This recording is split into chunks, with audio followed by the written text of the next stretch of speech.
Je suis Capricorne. Je viens du Nil. Je suis né dans l'océan Indien. Il nous faudrait un plus gros bateau. Je fais des spectacles. Je suis parfois humoriste, mais je ne fais pas que ça. Parfois, je joue la comédie, parfois sur scène, parfois devant la caméra. Je suis passé une fois derrière la caméra. T'as de beaux yeux, tu sais. J'ai fait de la télé, j'ai fait de la radio. En fait, je bouffe carrément à tous les râteliers. Je suis ton père. J'étais à l'antenne d'une radio nationale encore l'année dernière, d'où cette voix suave de Téléphone Rose. Alors, you are French. J'ai vieilli, donc j'aime la glace rhum raisin. Je monte le son quand il y a Dire Straits, alors qu'avant j'aimais pas. Et quand je fais un créneau, il faut que je baisse la musique. Je suis un vieux, à tout de suite, avant ma mort. Hasta la vista, baby.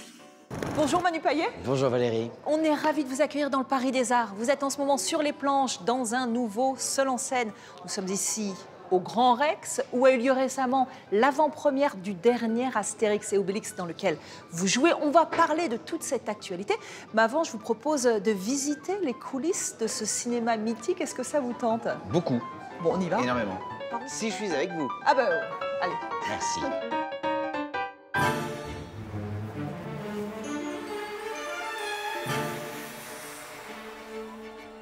C'est un temple du 7e art. Une vieille dame qui s'est offert un lifting il y a tout juste un an avec cette façade art déco entièrement rénovée, sa voûte étoilée, ses décors baroques.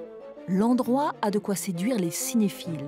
Ici, le visiteur devient tour à tour acteur, réalisateur, projectionniste, en passant de l'autre côté du miroir. Mesdames, Messieurs, je vous demande de faire un accueil triomphal à Valérie Fayolle et Manu Payet qui viennent aujourd'hui sur la scène du Grand Rex. Waouh, quel accueil. Merci. Bienvenue au Grand Rex. Merci beaucoup. Le Grand Rex qui vient de se refaire une beauté. Le Rex vient de fêter ses 90 ans, donc le 8 décembre dernier.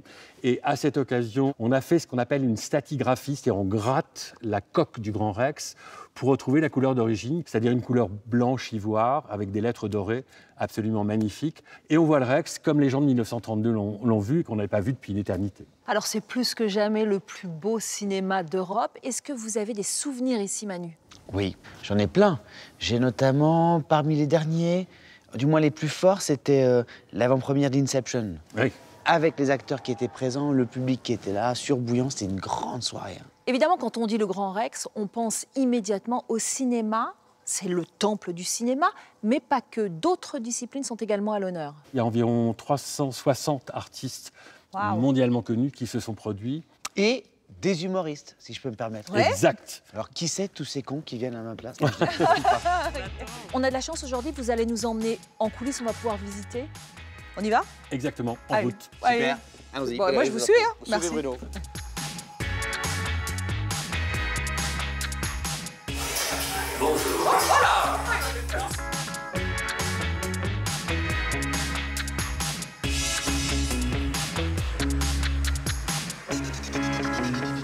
Vous avez un projecteur 35 mm ici, tel qu'il était aujourd'hui du temps de la copie argentique. Et là, vous avez un projecteur numérique, puisque aujourd'hui, même les projecteurs numériques sont devenus un peu obsolètes, puisque nous avons aujourd'hui des projecteurs laser. Ah oui, c'est incroyable cette bécane là. Et personne jamais vous sollicite pour jouer un film en pellicule? Bonne question. Ouais. Tarantino, qui continue à filmer, alors lui, éventuellement en 70 mm ou en 35 mm argentique, il ne supporte pas le numérique. Mais vous l'avez fait pour Inception? Et on l'a fait pour Inception. Ah! Et voilà Valérie. Attention pellicule. Attention pellicule.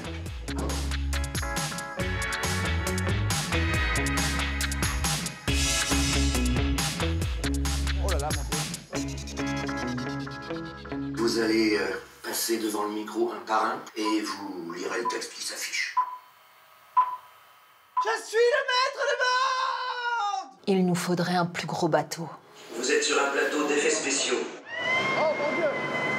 Vous pouvez maintenant vous diriger vers la salle de projection. Ah, ah super! Ouais. Ils avaient embarqué. Ils avaient failli couler. Oh mon Dieu! Voilà. Il nous faudrait un plus gros bâton. Bravo. Ouais, bravo.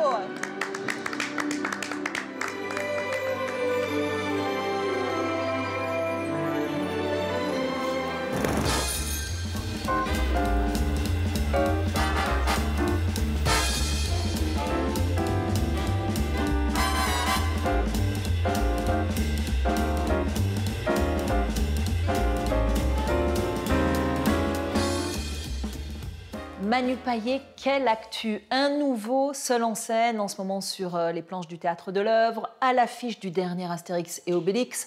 On débute au théâtre, puisque nous sommes au Théâtre de l'Œuvre. Après Emmanuel 2. Il a beaucoup changé, Emmanuel, entre les deux spectacles. Bah oui, le temps a passé, il a vieilli. Et voilà, il a pris un petit coup de pelle. Voilà, il ne les roule plus, il les prend dans la gueule. Tout simplement. Bonsoir, merci, salut. Je sais pas si vous voyez quand on était petit et qu'on parlait des gens vieux et qu'on disait mais non mais il est vieux, il a au moins 32 ans. Ça. On disait des âges qui sont hyper jeunes en fait. Moi j'ai 47 ans là, je les ai eus en décembre. C'est vrai qu'il vous en est arrivé des choses. Vous portez désormais des lunettes progressives. Vous avez fait un petit séjour à la clinique de la semence pour vérifier que vous étiez bien fertile. Ouais, bravo. Ouais. Vous êtes devenu papa. Alors, on fait l'impasse, si vous le voulez bien, sur les lunettes. En revanche, les examens et la paternité, ça vous change un homme. Hein. Valérie, je savais que vous alliez aller précisément sur ces sujets. Moi, prévenu. Écoutez, oui, ça change un homme. Bah, c'est-à-dire que ça change un homme dans le sens où parfois tu peux être amené à croire que si ça marche pas, tu n'en es pas un. Qu'est-ce que je suis si l'intervention que j'ai subie quand j'étais gamin n'a pas fonctionné en fait? Tu te fais plein de films. Alors, je dis bien comprendre, l'intervention que vous avez suivie quand vous étiez petit, c'était... C'est l'opération des testicules. Quand, chez les garçons, parfois, ils descendent pas.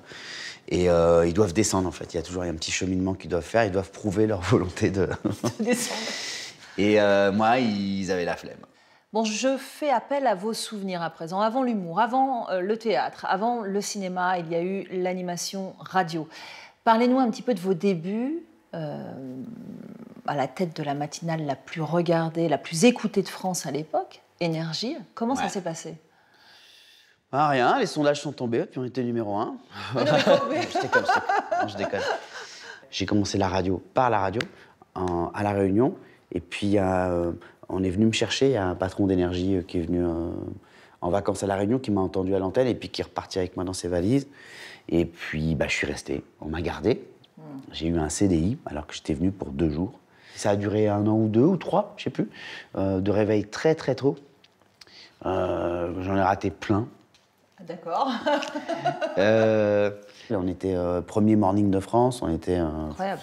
C'était fou. Comment vous avez atterri ensuite sur les planches? Moi, je voulais toujours faire un spectacle, et je m'étais dit, si on me garde en métropole, si je reste un peu, je vais m'inscrire au cours Florent. J'avais ce fantasme du cours Florent. J'entendais les 2 mots collés l'un à l'autre. Ouais. Cours Florent, c'était la France pour moi. C'était cours Florent. C'était Molière. D'ailleurs, je savais même pas si j'allais pouvoir rentrer dedans, quoi. J'étais dans une classe où, pour la première fois, j'étais entouré de gens qui semblaient être comme moi. Comme genre des X-Men, pour qui on avait des gens bizarres. Moi, c'était moi et mes parents qui me disaient « Mais tais-toi, c'est insupportable, quoi. C'est insupportable. Et tu nous fous la honte. » Donc moi, j'ai entendu ça. Bon vous croyez quoi? J'ai fait Montessori et que j'ai grandi à l'école du cirque? Pas du tout, Valérie, non, pas du tout. Non, je suis fils de catéchiste, déjà, pour commencer à la base de la base. Et puis après, elle est enseignante. Voilà. Et j'ai vu que c'était possible. J'ai vu qu'il y en avait plein d'autres comme moi. Et j'ai vu qu'en fait, j'ai compris du moins qu'en fait, si je trouvais un copain avec qui écrire, qui me croyait en moi, on allait pouvoir écrire un premier spectacle. Et c'est ce que j'ai fait. Et moi, j'ai eu ce déclic en regardant un reportage à la télé sur la cornemuse. Et je me suis dit, si un instrument aussi improbable a fonctionné, je peux monter sur scène faire un one-man show. En 2008, le cinéma vous tend les bras, et là, vous allez enchaîner les comédies. Je me trompe peut-être, mais j'ai l'impression qu'il y a un film qui marque quand même un tournant dans votre carrière. C'est un film de filles, Tout ce qui brille, Géraldine Nakache, Leila Bekti. Oui. Ça change quelque chose pour vous dans votre parcours? Ça déclenche des choses? Ça nous a ouvert, je pense à tous, les portes de la possibilité et de « je m'autorise ». Ok, bah, moi aussi je vais prendre, moi aussi je vais écrire, voilà. Bah tiens, je vais en écrire un autre. Bah tiens, j'ai encore envie de travailler avec toi. Vous avez créé un peu votre famille de cinéma. Exactement. Alors ça a groové ce soir. Tu rentres de plus en plus tard, hein, ça fait 2 jours. T'es relou, hein. Comme t'es ma petite femme, t'as moi. En ce moment, vous êtes à l'affiche d'Astérix et Obélix, l'Empire du Milieu. Casting 5 étoiles pour ce film signé Guillaume Canet. C'était sympa le tournage? Ouais, c'était sympa. Alors, sympa. On arrive à un budget quand même où le mot sympa est malvenu sur le plateau. C'est-à-dire que vous êtes le mot sympa, bon, vous dégagez. Vous dégagez, vous m'avez bien entendu. Alors, ce qui était sympa, vous voyez Valérie, comme quoi, vous voyez? Je ferme jamais la porte. Je ne ferme jamais la porte à l'idée. Ce qui était sympa, c'est par exemple l'ambiance qu'il y avait sur le tournage des méchants. Parce que ce qui est très drôle dans Astérix, c'est qu'en fait, les méchants, ils vivent leur tournage, mais ils croisent jamais les gentils, puisqu'ils vont se foutre sur la gueule à la fin. Et les méchants n'étaient pas si méchants. Mais les méchants, c'était les meilleurs, parce que nous, les méchants, déjà, bon, on était cool, parce qu'il y avait des gens comme Bounaïmin, il y avait José Garcia, il y avait tous ces gens-là que moi j'adore, dont je suis fan. Et surtout, on avait un chef, c'était César. Et donc, c'était Vincent Cassel. Et c'était cool, en fait, que notre chef soit à la fois sur le plateau de tournage César, incarné par Vincent Cassel, et aussi à la cantine. Ouais. On dit Vincent, tu t'assois où? On était là avec nos plateaux. D'accord, bon. Moi, je me mets à côté de Vincent. C'était très drôle. Et puis, il a été super cool. Il y avait une très bonne ambiance chez les méchants. Je vais devenir le nouvel empereur de Chine. La mère Cléo, elle va pas s'en remettre. Et mon nom restera gravé dans le marbre de l'histoire. Ah, j'adore quand tu dis ça, j'adore. Ah, tu le dis bien, tu le dis bien. Dans son Paris des Arts, Manu Payet nous emmène à la rencontre du jeune chef Mathias Marc, qui a décroché sa première étoile au guide Michelin à la barre du restaurant Substance. Le franc-comtois, très attaché à sa région, nous propose une immersion jurassienne en plein cœur de Paris. Tac, salut, super. Alors, bonjour. Enchanté. Bon, Mathias, je sais que vous aimez cuisiner, non pas avec la tête, mais avec le cœur. Ça signifie quoi? Aller chercher dans ses racines, puiser dans ses émotions, ses souvenirs?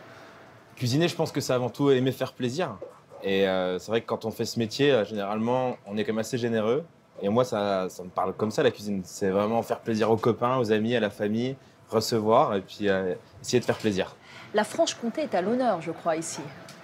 Forcément. Je pense qu'étant né là-bas, je suis obligé d'utiliser ces produits parce qu'il n'y a rien qui me parle plus que d'utiliser des produits qui viennent de chez moi et qui m'ont bercé pendant mon enfance. Bon, alors faites-nous un peu rêver. Quels sont les plats typiquement jurassiens que vous revisitez? Alors, on va avoir des plats qui vont être très axés sur le Jura et des plats qui vont être un peu plus axés par Paris, par tout ce qu'on y voit. Donc, on va dire par exemple concoyote maison, pommes de terre fumées, œufs de truite. On en veut. Moi, je fais ça. Moi, je fais du bruit. Je fais juste du bruit. Gnocchi au cresson fermenté, jaune d'œuf fumé, saucisse de morteau. Les gnocchis de Mathias. Et après, on va avoir un plat, par exemple, un peu plus original, encornet, bleu, bœuf, oseille. Il lâche des bifetons dedans. Et Ça fonctionne. Toi, qu'est-ce qui te séduit le plus dans la cuisine de Mathias?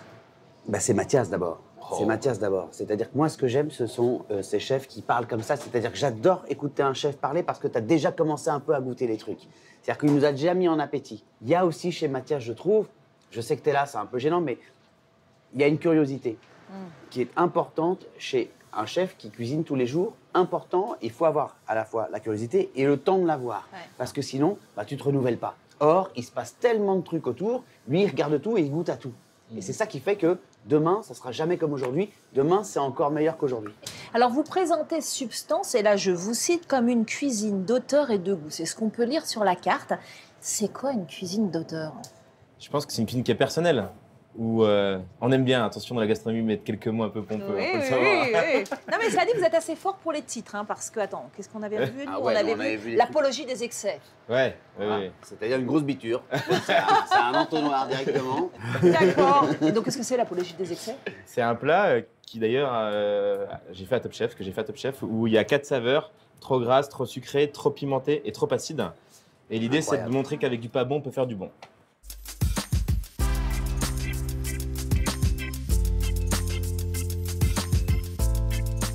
Bon, vous allez quand même manger un petit truc. Ah ben, C'est quand même l'idée, hein. on en rêve. On en rêve. La Saint-Jacques. Oh Mmh. Oh, mais regarde-moi ça. Ah, c'est magnifique. Hein. C'est magnifique. Saint-Jacques, en coffre-fort. L'idée, je vais vous demander de la couper en deux, là. Regardez. Parce qu'en fait, en gros, on a assaisonné déjà la Saint-Jacques à l'intérieur. Tu vois les strates?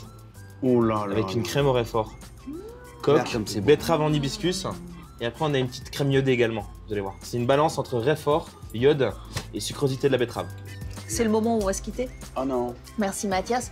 Merci Manu. Je reste quand même un petit peu avec vous. S'il te plaît. Vous pouvez retrouver l'émission consacrée à Manu Payet sur notre site internet. À très vite pour de nouvelles aventures. Gros bisous. Bientôt. Ciao. Bon appétit. C'est beau ça, non? Oh là là, incroyable. J'arrive de Copenhague Ouais. et en pensant à Astérix Obélix, j'ai pensé à toi. Mais J'ai non. ramené un petit cadeau. Mais non. Tu vois? C'est quoi? Ça se mange? Je suis pas sûr. Tu m'as fait un cadeau celui-là, t'es trop sympa. Qu'est-ce que c'est? Pour tes soirées déguisées. Valérie, est-ce que tu me préfères comme ça? Non, non, je l'ai avant. C'est le casque de tous les cocus. Tous les cocus.